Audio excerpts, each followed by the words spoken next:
Good morning, students. I hope you all are safe.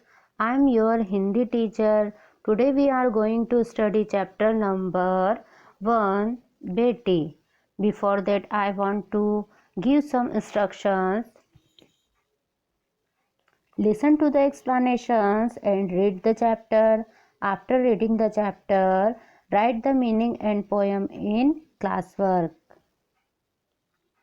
पढ़ना लिखना तरक्की करना एवं दुनिया में उजियारा फैलाने में नारी कभी पीछे नहीं रही है। वह खुद स्वाभिमान से जीकर स्वनिर्भर बन सकती है। वह सम्मान की अधिकारिणी है। समाज व राष्ट्र की उन्नति में नारी महत्वपूर्ण योगदान दे सकती है। इस चैप्टर में बताया गया है कि जो महिलाएं हैं वो पढ़ लिख कर बहुत आगे बढ़ती हैं और वह पुरुषों से पीछे नहीं है। वो स्वाभिमान से स्वनिर्भर होकर काम कर सकती है। इसी कारण वह सम्मान की अधिकारी है और समाज और राष्ट्र की उन्नति में उसका बहुत महत्वपूर्ण योगदान होता है। इस प्रस्तुत कविता में यही बताया गया है एक बालिका की क्या आशाएं हैं और वह अपनी भावनाओं को किस तरह से व्यक्त कर रही है और आत्मविश्वास को किस तरह से बता रही है कि वह अपने आप पर कितना उसे विश्वास है। तो इस पोयम में वो कह रही है कि बेटी हूँ मैं बेटी, मैं तारा बनूंगी, सहारा बनूंगी। वह ये बता रही है कि मैं एक बेटी हूँ और जिस तरह से आकाश में तारे चमकते हैं उसी तरह से मैं भी पढ़ाई लिखाई करूँगी और मैं भी इसी तरह से अपने माता पिता का नाम रोशन करूँगी और दुनिया के लोगों का सहारा बनूँगी। बेटी हूँ मैं बेटी, गगन पे चमके चंदा, मैं धरती पे चमकूंगी।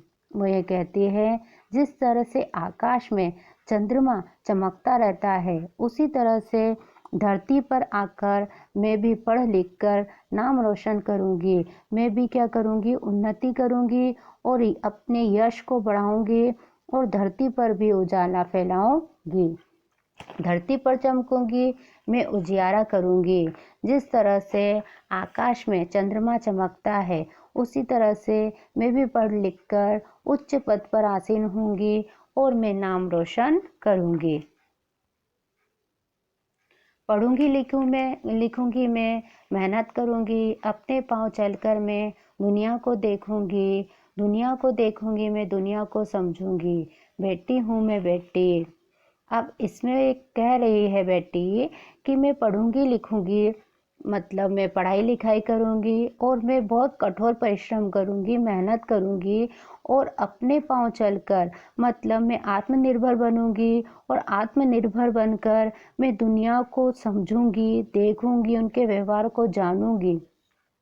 दुनिया को देखूंगी मैं, दुनिया को समझूंगी। और ये कहती है मैं लोगों के व्यवहार को जानूंगी और लोगों से मिलजुल कर रहूंगी और क्या करूंगी, हमेशा दूसरों को समझने का प्रयत्न करूंगी।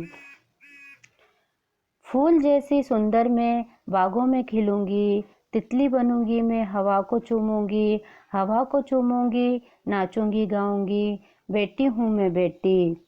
और फिर वह कहती है कि फूल जैसी सुंदर मैं बागों में खिलूंगी। जिस तरह से जो फूल हैं वह उससे जो बाग है वह बहुत सुंदर दिखते हैं उसी तरह से मैं भी पढ़ लिख कर कुछ ऐसे पद पर जाऊंगी जिससे कि मेरे घर वालों का भी नाम रोशन हो। इसलिए यहाँ पर कहा है फूलों जैसे सुंदर मैं बागों में खिलूंगी।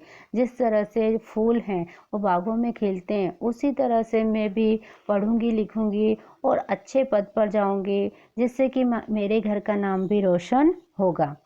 तितली बनूंगी मैं हवा को चूमूंगी। और जिस तरह से तितली क्या करती है वह हवा में घूमती है और हवा को चूमती है उसी तरह से मैं भी आत्मनिर्भर बनूंगी और अपने पैरों पर खड़ी होकर दिखाऊंगी। तितली की तरह मैं भी क्या करूंगी, हवा को चूमूंगी मतलब मैं भी वैसे ही आत्मनिर्भर बनूंगी। हवा को चूमूंगी, नाचूंगी गाऊंगी। जिस तरह से तितली क्या करती है, हवा को चूमती है और खुश होती रहती है और यहाँ वहाँ घूमती रहती है उसी तरह से मैं भी पढ़ूंगी लिखूंगी और पूरी दुनिया में नाम कमाऊंगी और यश पाऊंगी। बेटी हूँ मैं बेटी। इस तरह से यह पोयम कंप्लीट होती है। I hope you have understand the chapter. You have to read the chapter and write the exercise given in PDF and mail it on given email ID. Below the link are given.